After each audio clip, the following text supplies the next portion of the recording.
الحمد لله وكفى وسلام على عباده الذين اصطفى أما بعد فأعوذ بالله من الشيطان الرجيم بسم الله الرحمن الرحيم لا يكلف الله نفسا إلا وسعها وقال النبي صلى الله عليه وسلم لكل شيء سقالا وسقالة القلوب ذكر الله صدق الله العظيم وصدق رسوله النبي الكريم۔ محترم بھائیو، دوستو اور بزرگوں، جمعہ کی اس مبارک مجلس میں مسلسل کئی جمعہ سے ہمارے سامنے ذکر اللہ کے متعلق، یاد الہی کے متعلق مضمون چل رہا ہے۔ گزشتہ جمعہ فاذکرونی اذکرکم کی جو علماء نے مختلف تفسیر فرمائی تھی، اس کی طرف اشارہ کیا گیا تھا۔ آج کی مجلس میں یہ بات سمجھانا مقصود ہے، جیسے کہ حضرت شیخ رحمۃ اللہ علیہ نے فضائل ذکر میں لکھا ہے، علامہ ابن قیم جوزی رحمۃ اللہ علیہ کے حوالے سے، کہ علامہ ابن قیم جوزی رحمۃ اللہ علیہ نے ایک زبردست مستقل ایک کتاب لکھی ہے ذکر کے فن میں، ذکر کے موضوع میں، مکمل ذکر کی فضیلت کے بیان میں، الوابل الصیب۔ حضرت شیخ رحمۃ اللہ علیہ فرماتے ہیں کہ ابن قیم نے اس کتاب میں ذکر کے 70 فائدے نقل کیے ہیں، 70 فائدے۔ ذکر میں کیا کیا ہے وہاں اردو میں ترجمہ ہے، اصل عربی کتاب ہے، ابن قیم نے اس میں لکھا ہے۔ تو ذکر کے اندر بہت سارے فائدے ہیں۔ ہم اللہ اللہ کرتے ہیں، قرآن کی تلاوت کرتے ہیں، صبح و شام کی اللہ تعالیٰ کبھی تسبیح پڑھنے کی توفیق دیتا ہے، لیکن کبھی ایسا ہوتا ہے کہ دل اچاڑ ہو جاتا ہے، کبھی ایسا ہوتا ہے کہ یہ فائدے ہمیں نظر کیوں نہیں آتے۔ ذکر میں جب 100 فائدے ہیں، 70 فائدے ہیں، تو فائدے ہمیں نظر کیوں نہیں آتے ہیں؟ ان کے منافع جو ہے وہ ظاہر کیوں نہیں ہوتے ہیں؟ ذکر کرنے بیٹھتے ہیں، شیطان کے وسوسے، دنیا کے خیالات آتے ہیں، اللہ اللہ کرتے ہیں تو دکان اور بیوی بچے یاد آ جاتے ہیں، وغیرہ وغیرہ۔ تو کبھی انسان جب مبتدی ہوتا ہے، چلنا شروع کرتا ہے، جب وہ ذکر کی فضیلت کو سن کر ذکر کرنا چاہتا ہے، لیکن ایسی چیزوں کو دیکھ کر کہ جس سے ذکر کے فائدے حاصل نہیں ہوتے ہیں، ذکر میں وسوسے آتے ہیں، تو بیچارہ وہ ڈھیلا ہو کر کے ذکر کرنا چھوڑ دیتا ہے۔ کہ ایسے ذکر سے کیا فائدہ جس میں اللہ کا دھیان نہ ہو؟ فلاں بزرگ، فلاں اللہ والے، فلاں اللہ کے ولی ایسا ذکر کرتے ہیں کہ ان کو مچھر اور بچھو کاٹتا ہے تو پتہ نہیں چلتا، تو ہمارا تو ذکر یوں لگتا ہے کہ قبول نہیں ہوتا۔ یوں کر کے شیطان جس وقت وسوسہ ڈالتا ہے، یہ بیچارہ کمزور اور گنہگار بندہ چونکہ علماء کی صحبت میں نہیں رہتا، شریعت کے احکام اور ان کے اصول کو نہیں جانتا، اس لیے کبھی کبھی ہمت ہار کر کے مکمل اور 100% ذکر کی حرص میں وہ تھوڑا ذکر جو ہوتا ہے اس کو بھی چھوڑ دیتا ہے، اور پھر شیطان جو ہے نا بہت خوش ہوتا ہے کہ چلو ہم نے اس کو دھندے لگا دیا۔ اس لیے پہلے سوچے سمجھے اس کو جو اللہ والوں نے فرمایا ہے۔ پیارے آقا جناب محمد الرسول اللہ صلی اللہ علیہ وآلہ وسلم ارشاد فرماتے ہیں، لِكُلِّ شَيْءٍ سِقَالًا، ہر چیز کو زنگ لگ جاتا ہے تو اس کو سیکل دینے کے لیے، مانجنے کے لیے، کلی کرنے کے لیے، جیسے کہ بلیچن ہوتا ہے، صابن ہوتا ہے، پاؤڈر ہوتا ہے، تو اس کا زنگ دور کیا جاتا ہے۔ اسی طریقے سے دلوں پر بھی دنیا کی محبت کی وجہ سے، بیوی بچوں کی زیادہ تذکرے کی وجہ سے اور فضول باتوں کی وجہ سے اور گناہوں کی وجہ سے دلوں پر بھی زنگ لگ جاتا ہے۔ تو آقا صلی اللہ علیہ وسلم نے فرمایا اس دلوں کی مانجنے کے لیے، روشنی حاصل کرنے کے لیے، کلی کرنے کے لیے کہ ہمارا دل روشن ہو جاوے، وہ اندھیرا اور ظلمات گناہوں کی ختم ہو جاوے، کیا ہے؟ فرمایا اللہ کا، کبھی تو فرمایا اللہ کا ذکر کرنا، بار بار اللہ کا ذکر کرنا، ذکر اللہ۔ ایک جگہ فرمایا قرآن کریم کی تلاوت کرنا، یہ ذکر کو نرم کرنے والا ہے، دلوں کو نرم کرنے والا ہے، اللہ کی یاد میں ڈبانے والا ہے۔ کبھی فرمایا موت اور موت کے بعد آنے والے مناظر کو، دنیا کے چھپنے کو یاد کرے، دل نرم ہوگا۔ کبھی آقا صلی اللہ علیہ وسلم نے فرمایا یتیم کے سر پر ہاتھ پھرو، اللہ تمہارے قساوت قلبی کو، جو دل کی سختی ہے، رونا نہیں آتا ہے، ذکر میں جی نہیں لگتا ہے، قرآن کریم کی تلاوت بیٹھے ہیں یوں چاہتا ہے کہ بھاگ جاوے، مسجد کے اندر آئے تھے کہ 4-6 رکعت پڑھیں گے، 2 رکعت پڑھنے کے ساتھ ایسا لگتا ہے کہ بند کر دے دیں۔ ایسے اعمال اور کام کرنے کی وجہ سے اللہ تبارک و تعالیٰ دل کو نرم فرماتے ہیں، عبادتوں میں جی چاہتا ہے، عبادت کی حقیقت معلوم ہوتی ہے اور عبادتوں کی مٹھاس آتی ہے۔ لیکن وہ بڑوں کو دیکھ کر، کسی کی بلڈنگ کو دیکھ کر اپنی جھوپڑی کو نہیں گرا دیوے، اللہ والوں کے ذکر کو دیکھ کر ان میں ایسا مزہ آتی تھی، دنیا سے ماورا ہو جاتے تھے۔ ہم گنہگار ہیں، 24 گھنٹے کاروبار بیوی بچے میں رہتے ہیں، یہ موبائل اور فتنے فساد کا اور ایمان کے ستیاناش کا زمانہ ہے۔ اللہ اپنے اعتبار سے ہمت کر کے جو بھی اللہ کرے گا، اللہ قبول کر لے گا۔ قرآن کریم میں اللہ تعالیٰ فرماتے ہیں لا یکلف اللہ نفسا الا وسعها،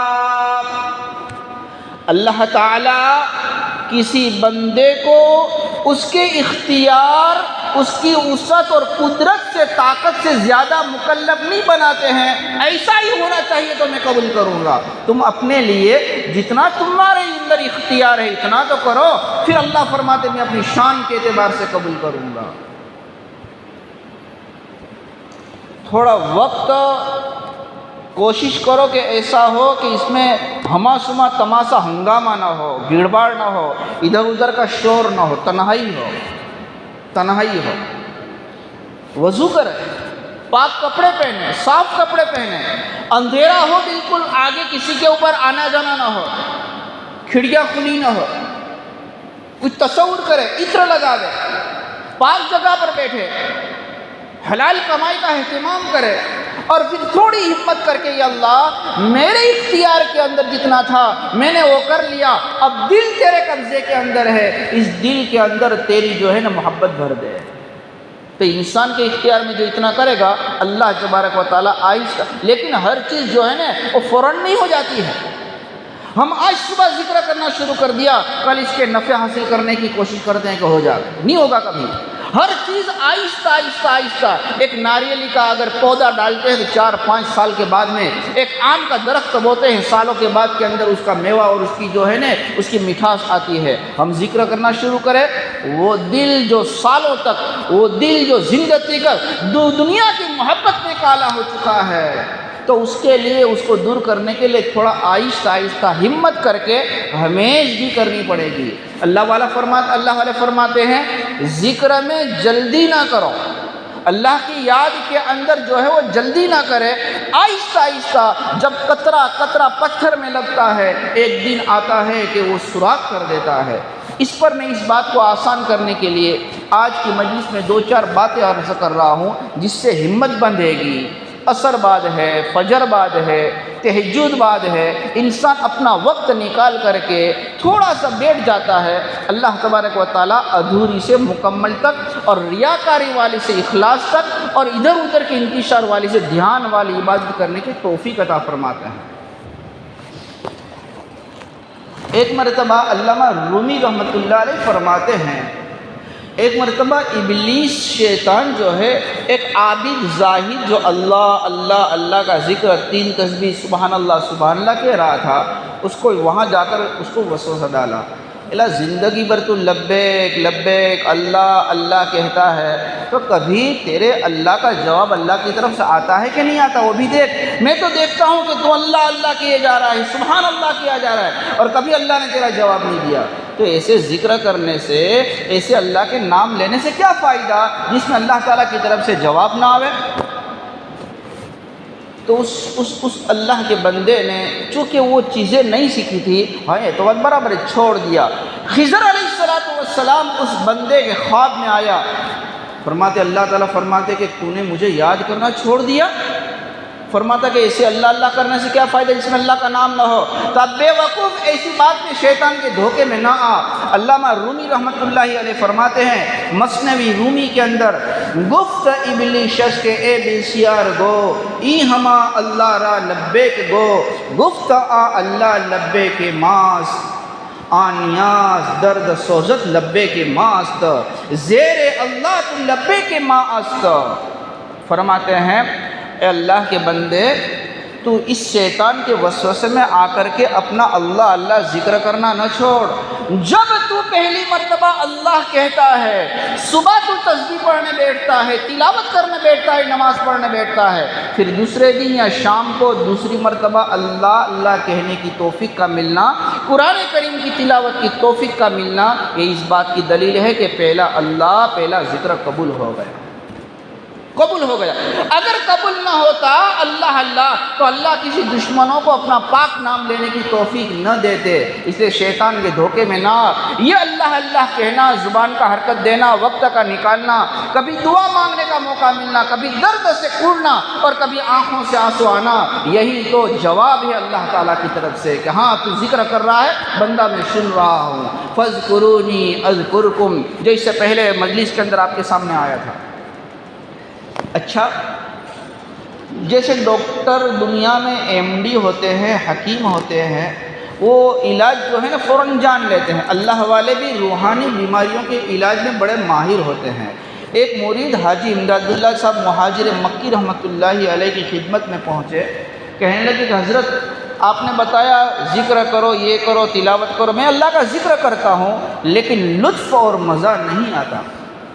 تو فرمایا عبد اللطیف بنو، عبد اللطف مت بنو، لطف کی وجہ سے ذکر مت کرو، لطیف اور اللہ کے بندے بنو، مزہ آوے کہ نہ آوے اس سے کیا لینا دینا، اپنے اختیار میں اللہ کا ذکر کرنا، ہمارے اختیار میں وہ کر دیا، قبول کرنا اللہ کی ذات ہے۔ ایسا بندہ کہ جو لطف و مزہ اور حلاوت آتی ہے پھر اللہ کا ذکر کرتا ہے، اور ایسا بندہ کہ ذکر کرنے بیٹھتا ہے بیوی بچوں کے کیا کماؤں گا، کیا کھاؤں گا، کیا گھر پر لے جاؤں گا، کہیں ایسا کہیں ایسا، ایسے وسائل، اس کے باوجود بھی وہ بندہ اللہ کا ذکر کرتا ہے، تو اس کے مقابلے میں اس کی تسبیح، اس کی نماز، اس کی تلاوت، اس کا اللہ اللہ کرنا بڑھ جائے گا، اس لیے کہ نفس پر بوجھ پڑتا ہے، اس کو نہ چھوڑ دے، ہمت نہ ہارے۔ اچھا، علامہ رومی رحمۃ اللہ علیہ فرماتے ہیں کہ لوگوں، تم شیطان کے دھوکے میں آ کر کے اس طریقے سے پوری اور اخلاص والی کی حرص میں آدھی کو نہ چھوڑ دو کہ ریاکاری والی ہے۔ دیکھو سورج جو ہوتا ہے نا، رات پوری اندھیری اندھیری اندھیری ہوتی ہے، تو اندھیرے کو بھگانے کے لیے ڈنڈا لے کر کے اندھیرے کو بھگا نہیں پڑتا ہے، بس تھوڑی انتظار کرو، سورج آ جائے گا تو اندھیرا خود بخود چلا جائے گا۔ اللہ کے پاک نام کی روشنی جیسے دلوں کے اندر آئے گی تو گناہوں کی قدرت اور یہ ظلمت، یہ غفلت جو ہے نا خود بخود دور ہو جائے گی۔ ہم چاہتے ہیں کہ پہلے روشنی، پہلے اللہ کی یاد آئے تو پھر اللہ کا ذکر کریں گے، بس یہی دونوں کے درمیان میں فرق ہے۔ اچھا، ایک مثال کے طور پر ایک ناپاک اور جنوبی آدمی حوض اور دریا ندی کے کنارے پر کھڑا رہے اور سوچے کہ اگر میں ناپاکی کی حالت میں اس میں کود کا لگاؤں گا، ڈوب جاؤں گا تو پورا کے پورا پانی ناپاک ہو جائے گا۔ اب اسی کے اندر سوچ میں کھڑا ہے اور بدن ناپاک لیے پھر رہا ہے کہ اس میں جاؤں گا تو ناپاک ہو جاؤں گا، اس میں جاؤں گا تو پانی بگڑ جائے گا۔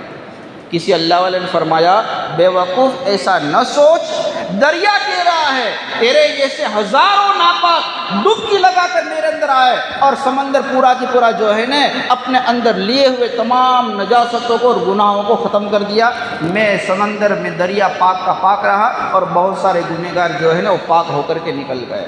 تم اپنے گناہوں کے ساتھ میں، تم اپنی غفلت کے ساتھ میں، تم اپنی ریاکاری کے ساتھ میں ایک مرتبہ اللہ اللہ کرنا تو شروع کرو، وہ اللہ جو ہے آہستہ آہستہ تم کو پاک کر دے گا۔ اور اگر یوں کہے کہ بہت بڑا صوفی اللہ والا بن جاؤں گا، اخلاص والا ہو جائے گا، دھیان والا ذکر کرو بعد میں کروں گا، تو شیطان کبھی قوت نہیں دے گا۔ اسی ناپاکی کے ساتھ غفلت کے سامنے اللہ اللہ کرنا شروع کر دو، آہستہ آہستہ آہستہ وہی چیز جو ہے نا وہ ختم ہو جائے گی، ختم ہو جائے گی۔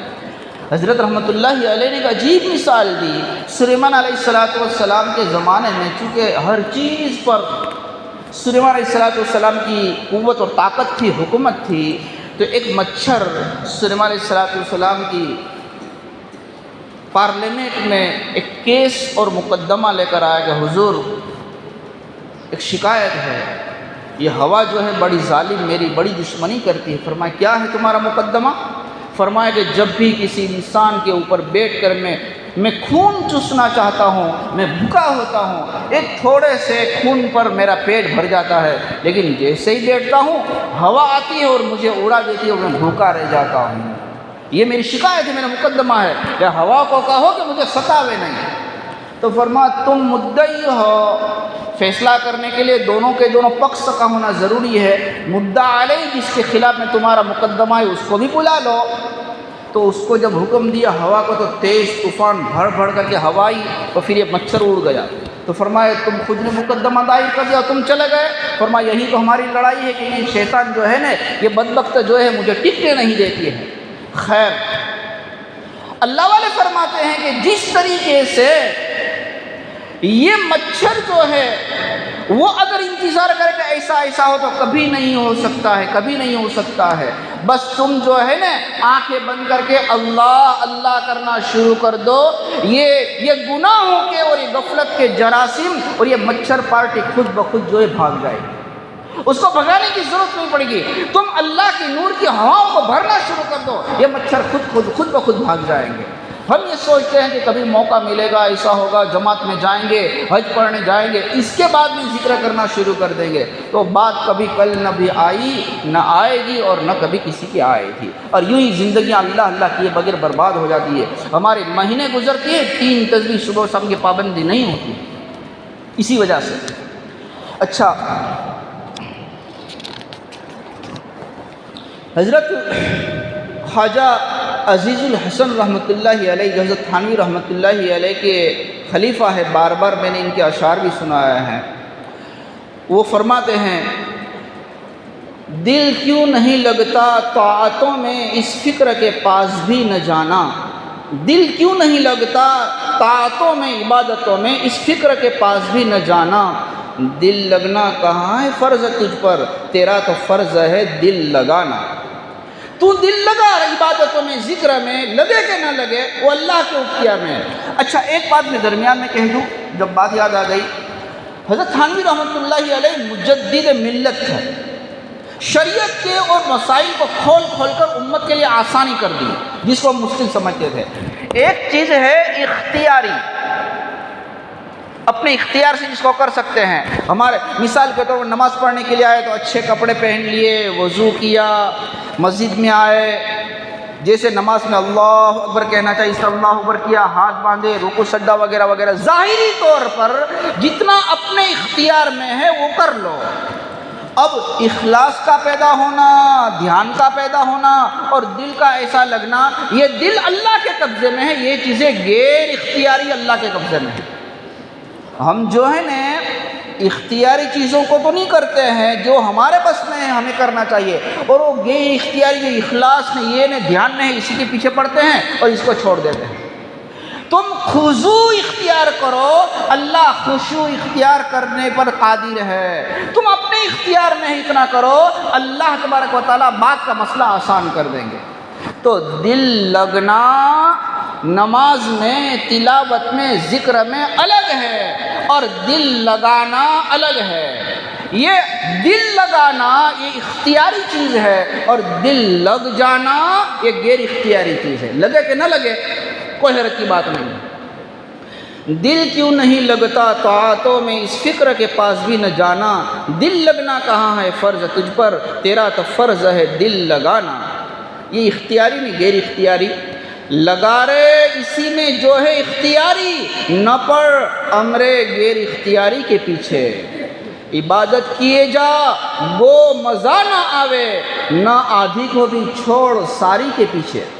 واہ کیا شعر ہے، لگا رہے اسی میں جو ہے اختیاری، نہ پڑ تو امر غیر اختیاری کے پیچھے، عبادت کیے جا جو مزہ نہ آوے، نہ آدھی کو بھی چھوڑ ساری کے پیچھے۔ اور فرماتے ہیں کہ وساوس جو آتے ہیں اس پر ہو غم کیوں، وساوس جو آتے ہیں اس پر ہو غم کیوں، اب سو اپنے جی کو جلانا برا ہے، تجھ کو اتنی بھی سمجھ نہیں ہے ناداں، وساوس کا آنا کہ لانا برا ہے۔ وساوس تو آئیں گے، آنا برا نہیں ہے، جان بوجھ کر کے وساوس کا لانا برا ہے، بس اختیاری چیزیں اس کو کیے جاؤ، اللہ تبارک و تعالیٰ قبول کر لیں گے۔ ضرب اسی کے نام کی دل پر یوں ہی لگائے جا، گو نہ ملے جواب کچھ در یوں ہی کھٹکھٹائے جا، کھولے یا نہ کھولے در اس پر ہو کیوں تیری نظر، تو بس اپنا کام کر، یعنی ضرب اسی کی لگائے جا، اپنے اختیار میں کرے، اللہ تعالیٰ اپنے اعتبار سے قبول کریں گے۔ وآخر دعوانا الحمد للہ رب العالمین۔